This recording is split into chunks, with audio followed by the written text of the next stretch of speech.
بٹی صاحب یہ P T I ضد دکھا رہی ہے کہ نہیں جی جو ہم کہہ رہے ہیں وہ مان لیں, الیکشن اس طرح ہونے چاہیے, انہیں لگتا ہے کہ شاید نارمل پروسیس سے دوبارہ جیتنا مشکل ہو, یا اپوزیشن بس وہی جس طرح ایک ہم نے تنقید کرنی ہے, ماننا ہی نہیں ہے, جو ادھر سے آئے گا وہ ہم نے ماننا ہی نہیں ہے اس فارمولے پہ, کیونکہ ٹیکنالوجی کا یوز بہتر بھی ہو سکتا ہے خراب بھی ہو سکتا ہے, لیکن اس کو ٹرائی تو کریں. مثلا یہ کہہ رہے ہیں وہ پارلیمنٹ میں لے, لیکن بظاہر ہم نے دیکھا کہیں پر بھی یہ بحث نہیں ہو رہی کہ آئیں ہمیں دکھائیں, ہم دیکھیں پھر ہم بتائیں یہ فارغ ہے سسٹم.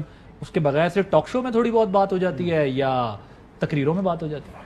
دیکھیے پہلی بات تو یہ ویسے آپ کی کیا رائے اس پر, میں ذرا آپ کی برائے میں بہت دیتا ہوں. پہلی بات تو یہ کہ اگر ہماری سیاست اس نہج پہ پہنچ گئی انفارچونیٹلی, بدقسمتی سے, کہ پیپلز پارٹی, مسلم لیگ نون اور تحریک انصاف, یعنی مجھے نہیں لگتا, مجھے سمجھ نہیں آتی کہ یہ کہیں بھی ایک جگہ بیٹھیں گے.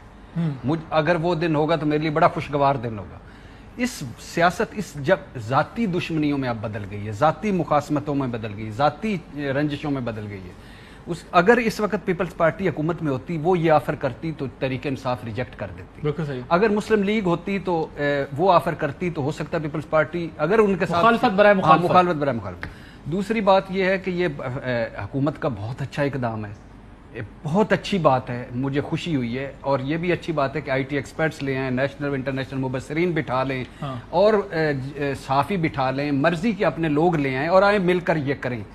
اور ان کا بھی بڑا اچھا آئیڈیا ہے کہ پارلیمنٹ میں ڈسکس کر لیں. الیکشن کمیشن نے بھی 17 اگست کو وہ درخواست منظور کر لی ہے, اگر وہ مان لیتے ہیں تو کیا ہوگا, تب بھی میں ذرا اس میں اسٹیک ہولڈرز کون ہیں, الیکشن کمیشن, حکومت, اپوزیشن.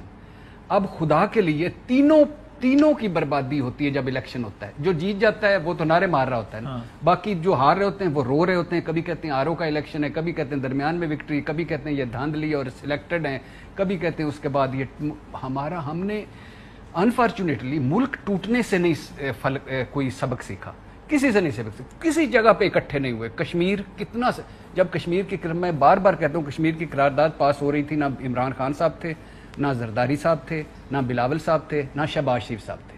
اور کشمیر کے اجلاس میں کشمیر کے ایجنڈے پر ایک دوسرے کو کس طرح تانے دے رہے تھے, پارلیمنٹ میں سس نو والے چکر چل رہے تھے. وہ میں کشمیر پہ نہیں, جی بی پہ نہیں, کرونا پہ نہیں, ٹڈی دل پہ نہیں, کسی الیکشن پہ, یعنی اندرونی محاذ پہ نہیں, افغانستان پہ نہیں, نیب پہ بھی تھوڑی بہت ایک ڈرافٹ 2-4 بنے اور اس کے بعد وہ بھی غائب.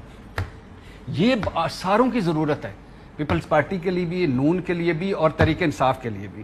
تو اس لیے اس میں اگر فلاز ہیں, فلاز کس طرح, اگر آپ ایک چیز مجھے متعارف کرواتے ہیں میں ریجیکٹ کر دیتا ہوں, بات ختم. لیکن مجھے ساتھ بیٹھ کے آخری 2 جملے, مجھے ساتھ وہ کہہ رہے ہیں ہم اپنے طریقے کا کریں گے, نون تو سرے سے ہی نہیں مان رہے. ایک بات مجھے اچھی لگی کہ یہ کہہ رہے ہیں کہ ہم اپنے آئیڈیاز کے لا رہے ہیں, تو آئیڈیاز لائیں, نون بھی لائے, پیپلز پارٹی بھی لائے, ایک جگہ بیٹھ کے فلاز نکالیں. ان کے آئیڈیاز تو آج کل چل رہے ہیں نا, ہاں ہٹ ہو رہے ہیں آج کل آئیڈیاز. وہ آپ کے آئیڈیاز نہیں چل رہے, جلدی بتا دیں, جلدی بتا دیں. کس چیز کے آئیڈیاز؟ میں نے تو آپ کے سامنے سوال رکھا ہے, آپ ہاں نا میں جواب دے دیں. آپ کے آئیڈیاز چل رہے ہیں کہ نہیں چل رہے آج کل؟ میرے آئیڈیاز نہیں چل رہے. آپ سے مراد پارٹی ہے, میں نے آپ کو پارٹی ریپرزنٹیشن کے لیے بلایا, ورنہ پرسنل گفتگو تو میں آپ سے پارٹی کے بارے میں ابھی یہ کہہ سکتا ہوں کہ ابھی پارٹی شروع ہوئی ہے. ہم پارلیمنٹ میں لے کے آئیں گے آئیڈیاز, اور اس کے بعد جو ہے وہ وہاں پر ڈسکس ہو. اور ابھی ویسے پیچھے کوئی آئیڈیا اگر ہم سپوز 10 لے کے آتے ہیں, اس میں ڈیبیٹ ہوتی ہے, اس میں 4-5 مانے جاتے ہیں, 4-5 نہیں مانے جائیں گے. تو ہر پارٹی کو لانا چاہیے, پارلیمنٹ کرنا چاہیے, آرڈیننس فیکٹری نہیں لگانی چاہیے. میں بھی پی ڈی ایم کی بات کر رہا تھا نا, کہ وہ جو کچھ پی ڈی ایم کہتی تھی, جو یہ کہتے تھے پی ڈی ایم آہستہ آہستہ اس طرف ہی جا رہی ہے, پہلے چلی جاتی. جی فیصل صاحب, اہم ترین خبریں اب ایک کلک کی دوری پر. آپ کے پسندیدہ ٹاک شوز ہوں یا اہم ملکی یا غیر ملکی شخصیات کی نیوز کانفرنسز, ہر لمحہ باخبر رہنے کے لیے سبسکرائب کریں ہمارا یوٹیوب چینل. موسم کی صورتحال ہو یا کھیل کے میدان سے خبریں, اپنے موبائل فون سے ملکی اور بین الاقوامی اہم خبروں تک رسائی کے لیے ڈاؤن لوڈ کیجیے موبائل ایپ.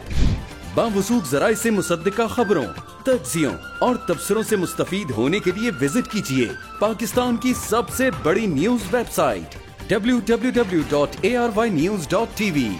ان سب کے علاوہ پاکستان کا سب سے بڑا فیس بک پیج ہو, سب سے بڑا نیوز انسٹاگرام اکاؤنٹ یا پھر ٹویٹر, ARY نیوز پہنچا رہا ہے خبریں سب سے پہلے آپ تک, تاکہ آپ رہیں ہر لمحہ باخبر.